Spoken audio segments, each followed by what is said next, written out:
ಇವತ್ತು ನಾನು ಮನೆಯಲ್ಲಿ ಮ್ಯಾಂಗೋ ಐಸ್ ಕ್ರೀಮ್ ಮಾಡೋಣ ಅಂತ ಅದಕ್ಕೋಸ್ಕರ 1 ಲೀಟರ್ ನಂದಿನಿ ಹಾಲು ತೊಗೊಂಡು ಬಿಸಿ ಮಾಡ್ಕೋಬೇಕು ಗ್ಯಾಸ್ ಸ್ಟವ್ ಮೇಲೆ. 1 ಗ್ಲಾಸ್ ಶುಗರ್ ಹಾಕ್ತಾ ಇದ್ದೀನಿ, ಕೊಂಡು ಬಿಸಿ ಮಾಡ್ಕೊಳ್ಳಿ. ಈ ಮ್ಯಾಂಗೋಸ್ನ ಸಣ್ಣದಾಗಿ ಕಟ್ ಮಾಡಿ ಇಟ್ಕೊಂಡು ಇದನ್ನು ಮಿಕ್ಸಿ ಮಾಡ್ತೀನಿ. ಅದಕ್ಕೆ 1/2 ಕಪ್ ಕಂಡೆನ್ಸ್ಡ್ ಮಿಲ್ಕ್ ಹಾಕ್ತಾ ಇದ್ದೀನಿ. ಇದನ್ನ ಮಿಕ್ಸಿ ಮಾಡೋಣ. ನಾನೊಂದು 3 ಸ್ಪೂನ್ ಕಸ್ಟರ್ಡ್ ಪೌಡರು ಮ್ಯಾಂಗೋ ತೊಗೊಂಡಿದ್ದೀನಿ, ಯಾಕಂದರೆ ಮ್ಯಾಂಗೋ ಫ್ಲೇವರ್ ಮಾಡ್ತಾ ಇದ್ದೀನಿ. ಮ್ಯಾಂಗೋ ನೀವು ಯಾವ ಫ್ಲೇವರ್ ಬೇಕಾದರೂ ಆ ಫ್ಲೇವರ್ ಹಾಕ್ಕೋಬೋದು. ಸ್ವಲ್ಪ ಈ ಕಸ್ಟರ್ಡ್ ಪೌಡರ್ ಹಾಕಿದ್ದೀನಲ್ಲ, ಅದನ್ನು ಸ್ವಲ್ಪ ನೀರಲ್ಲಿ ಮಿಕ್ಸ್ ಮಾಡ್ಕೊಳ್ಳೋಣ.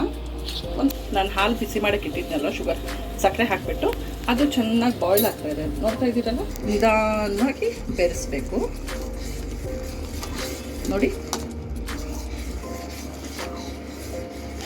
ಕಸ್ಟರ್ಡ್ ಪೌಡರ್ ನಾನು ಮ್ಯಾಂಗೋ ಕಸ್ಟರ್ಡ್ ಪೌಡರ್ ತೊಗೊಂಡಿದ್ದೀನಿ ನೋಡಿ. ಥಿಕ್ನೆಸ್ಸು ಚೆನ್ನಾಗಿ ಕಾಣಿಸ್ತದಲ್ಲ, ಕಲರ್ ಕೂಡ ಏನು ಕಲರ್ ಹಾಕಿಲ್ಲ ನಾನು ನೋಡಿ.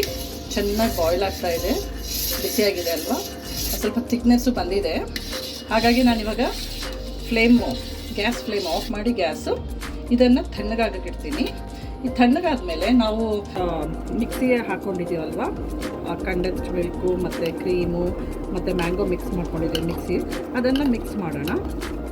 ತಣ್ಣಗಾಗಿದೆ, ಇದು ಮಿಕ್ಸ್ ಮಾಡಿಬಿಟ್ಟು ನಾನು ಫ್ರಿಡ್ಜಲ್ಲಿ ಒಂದು 3 hours ಫ್ರೀಝರಲ್ಲಿ ಇಡ್ತೀನಿ ನೋಡಿ. ಇವಾಗ ಇದು ತಣ್ಣಗಾಗಿದೆ.